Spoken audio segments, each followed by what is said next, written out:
What's going on, guys? So today on this Shoky tech update review, I'm going to be going over my Raycon E55s that I picked up last year, nearly a year ago. And this is an update video to see, well, how they've come along. And actually, I'm doing this on my desk because my review set is a little bit full at the moment. And so you can see here, still got the case. The edges here are still getting a little bit chipped up. All of the dry transfer stickers I put on there, I figured those weren't going to stay, to be totally honest. Now, this is from either putting it in my pocket or putting it in my backpack. And you can see here how the chrome paint stuff has chipped away over time. I mean, that was always basically going to be a problem. Now, if you open it up, the spring that was in there at one point, or at least what felt like a spring, has like kind of died off. And we can see here that they've really kind of lost a little bit of that chrome. Now, here's the thing. Like, a lot of people have talked about it. I've seen a few reviews where it just wears off. And that's entirely possible that that is what happened. It's just worn off over time. When you get this kind of chrome, fake anodized paint, it chips. It is what it is. Transformers fans have been aware of this for a very long time, all the way since the 90s. And, you know, it is what it is. The rest of the plastics held on very nice. Now, there's another caveat to this stuff kind of peeling off, and it is part of the warning they give you in the instructions. Do not clean with any alcohol-based solvents. And what happened shortly after or shortly before I got these? A certain illness befell the world, which requires a whole lot of hand sanitizer. So it's entirely possible that some of this is due to the fact of using hand sanitizer, putting these things in my ears, stuff like that. Also, sweat. Sweat is a major issue. I have worked in these. I couldn't even tell you how many days, worn them at work, and sweat has been an issue, probably especially in knocking off paint. So anything like that will damage the paint. Now, there's another thing, and I gotta remember if I found the picture of it or not. My left one, which is right here, you see once you still remove it. Now, one issue I had is this button, the R button as it were, fell out on mine.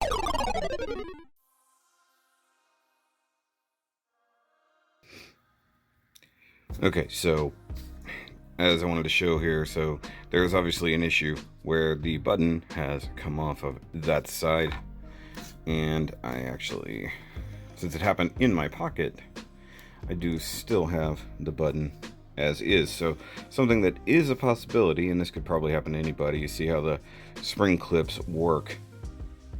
That one obviously broke off. So my solution, obviously, I say obviously, I'm going to attempt to just super glue that to the actual button itself, like the actual micro switch inside there. But so you can actually see some of the microcircuitry going on inside there, but because I still need it to be kind of waterproof and not have a gaping hole as I'm using it, I'm going to attempt to super glue that in place. And I mean, worst case scenario, I lose function of that button, but I still have that one. And since I'm only pausing, it is what it is.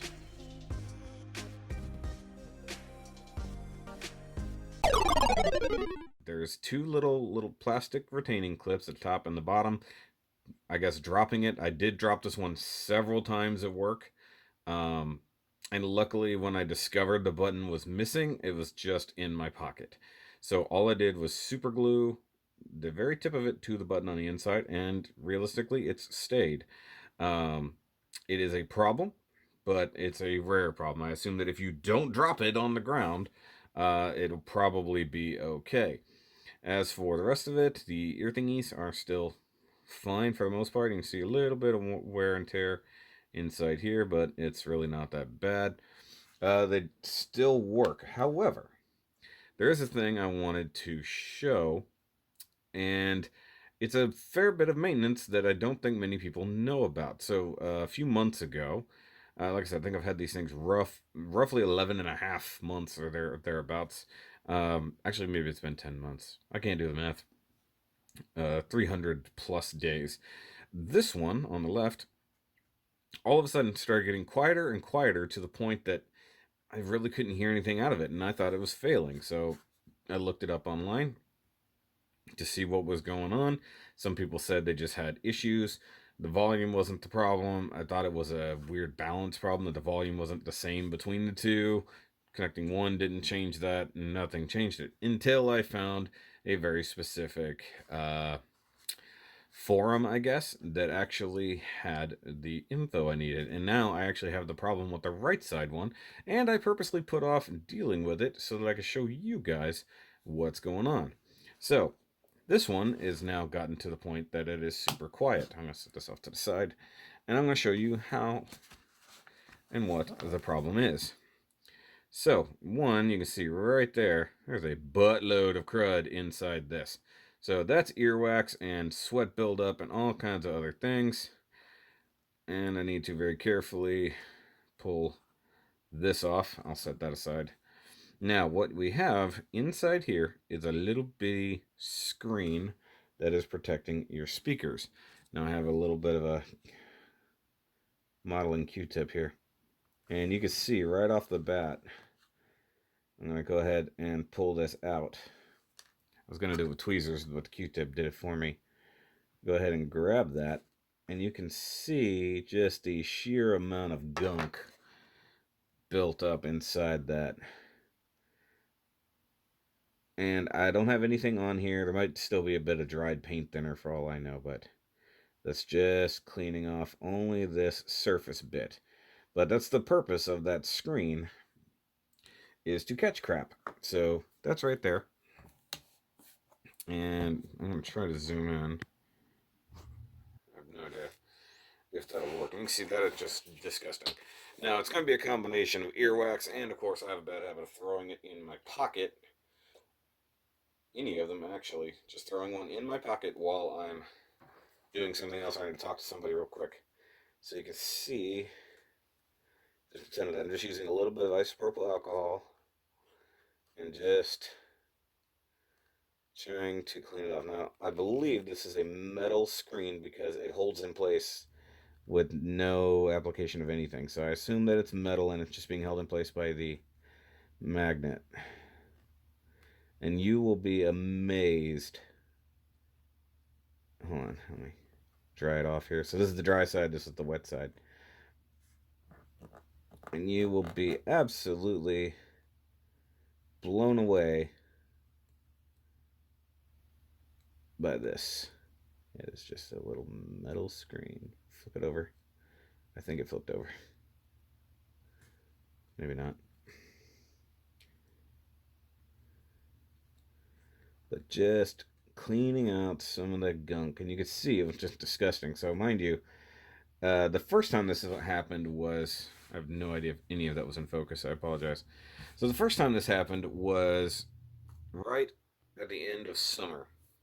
You know, that nice part of the year where everything is cold outside, right? No.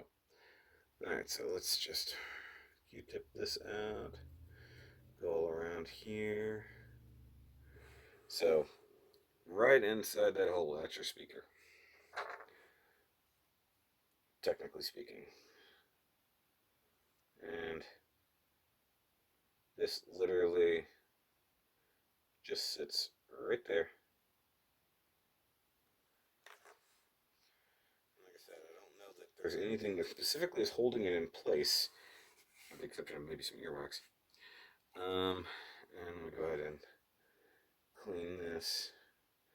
Now, mind you, I'm not cleaning anything about the actual receiver thing with this. I'm just cleaning the bits that gotta go in my freaking ear. So it's the dry side. And then if you gotta put this back on, it's pretty simple. Well, I say simple, it feels funny because it's a floppy. Well, there we go.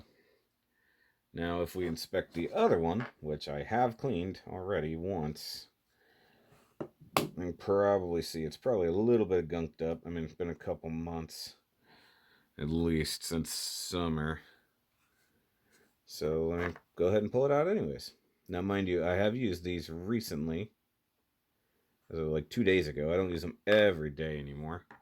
even though they're technically supposed to be like the everydays. Actually, no, the everydays are the E25s. These are E55s. Okay, so just a little clean up. That's still gunk from the previous one. It is what it is. Okay. One thing you want to make sure is you do not lose that, because you will be screwed. Okay, once again, dry side. Go ahead and just give it a quick wipe down. You can see all kinds of crud around here. Now, I am absolutely certain that if I were to rub this ever so slightly on here, it would probably instantly start taking paint off. You can see that one little spot right there that is rubbed raw. I believe that's actually from the other thing. Okay, so place that there. And you can see on the inside here, it's kind of gross. So a little bit of basic maintenance.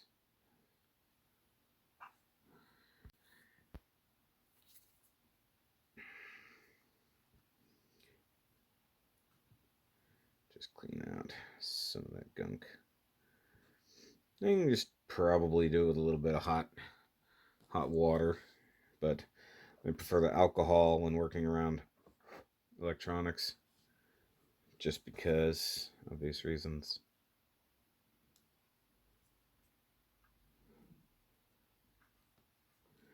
Now, what's funny, the first time I cleaned this, it was right after I got done charging it, like on the charger.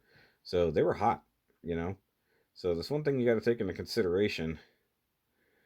It might be easier to clean after you run them on the charger for a bit. Like on the wireless, or, oh shit, I took off the screen by accident.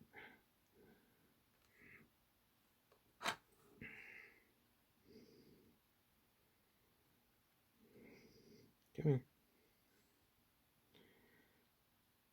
here. Make sure I edit this.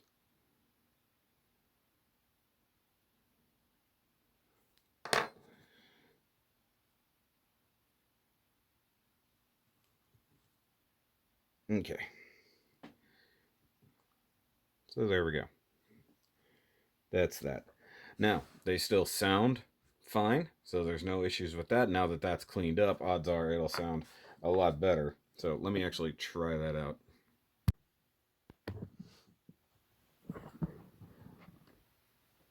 Okay, so I have no idea if the camera's facing the right spot. So I've got a review up here. I've got it Bluetooth to my computer, which is still pretty good. The actual pairing problems on my computer and not the Bluetooth side. So let's see if it's better.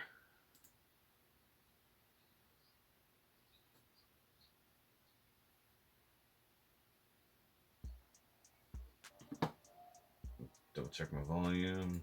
Ah, it's not 100%. Okay.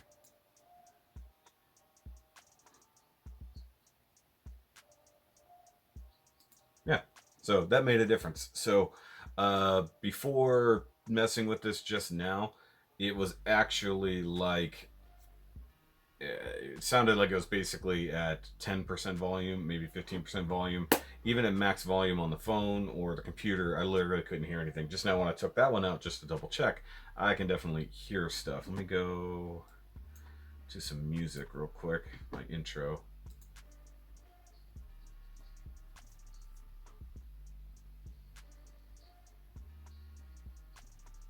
Okay. Yeah, I can hear that much better.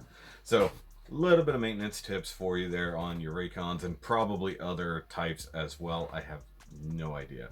I also literally can't see my screen, so I have no idea if this is a good one or not. So either way, that was the update for my Raycon E55s that I bought last year, and I know a lot of people are like, "Hey, I bet they paid you a lot of money." I bought these. However, I do have these guys to look at. Raycon did send them to me for review, so I'm going to review them. It's not going to be what you guys think. So, see you next time. Remember, as always, to keep on nerding.